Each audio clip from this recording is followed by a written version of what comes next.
Hey guys. Welcome to Cuple. Please like and subscribe if you like the video. Science doesn't give a hoot about your politics. Think global warming is a hoax or that vaccines are dangerous. Doesn't matter, you're wrong. Something similar is true of veganism. Vegans are absolutely right when they say that a plant-based diet can be healthy, varied and exceedingly satisfying, and that not for nothing it spares animals from the serial torments of being part of the human food chain. All good so far. But there's veganism, and then there's veganism the uppercase, ideological veganism, the kind that goes beyond diet and lifestyle wisdom to a sort of counterfactual crusade. For this crowd, it has become an article of faith that not only is meat eating bad for humans, but that it's always been bad for humans, that we were never meant to eat animal products at all, and that our teeth, facial structure, and digestive systems are proof of that. You see it in 9 reasons your canine teeth don't make you a meat eater, in PETA's yes, it's true, humans aren't meant to eat meat, in shattering the myth, humans are natural vegetarians. Google humans aren't supposed to eat meat and have at it. But sorry, it just ain't so. As a new study in Nature makes clear, not only did processing and eating meat come naturally to humans, it's entirely possible that without an early diet that included generous amounts of animal protein, we wouldn't even have become human, at least not the modern, verbal, intelligent humans we are. It was about 2.6 million years ago that meat first became a significant part of the pre-human diet, and if Australopithecus had had a forehead to slap, it would surely have done so. Being an herbivore was easy. Fruits and vegetables don't run away, after all. But they're also not terribly calorie dense. A better alternative were so-called underground storage organs, USOs, root foods like beets and yams and potatoes. They pack a bigger nutritional wallop, but they're not terribly tasty, at least not raw, and they're very hard to chew.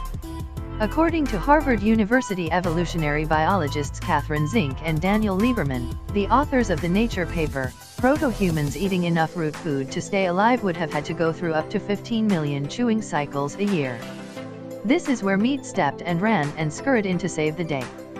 Prey that has been killed and then prepared either by slicing, pounding, or flaking provides a much more calorie-rich meal with much less chewing than root foods do, boosting nutrient levels overall. Cooking, which would have made things easier still, did not come into vogue until 500,000 years ago.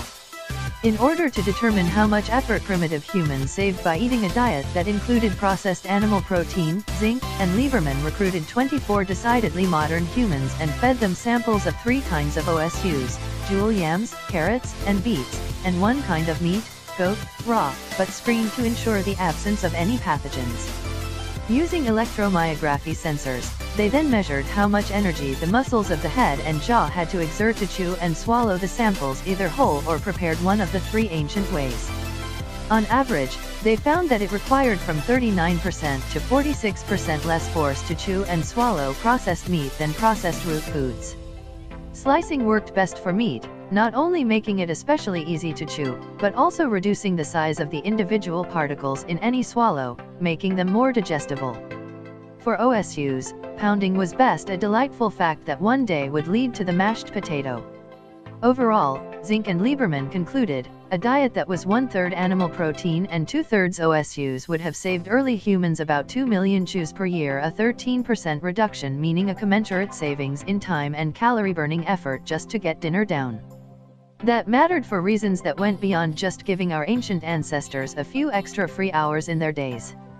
A brain is a very nutritionally demanding organ, and if you want to grow a big one, eating at least some meat will provide you far more calories with far less effort than a meatless menu will. What's more, while animal muscle eaten straight from the carcass requires a lot of ripping and tearing, which demands big, sharp teeth and a powerful bite, once we learned to process our meat, we could do away with some of that, developing smaller teeth and a less pronounced and muscular jaw. This, in turn, may have led to other changes in the skull and neck, favoring a larger brain, better thermoregulation and more advanced speech organs. Whatever selection pressures favored these shifts, the researchers wrote, they would not have been possible without increased meat consumption combined with food processing technology. None of that, of course, means that increased meat consumption or any meat consumption at all is necessary for the proto-humans' 21st century descendants. The modern pleasures of a grilled steak or a BLT may well be trumped by the health and environmental benefits of going vegan, and if the animals got a vote, they'd surely agree. But saying no to meat today does not mean that your genes and your history don't continue to give it a loud and rousing yes.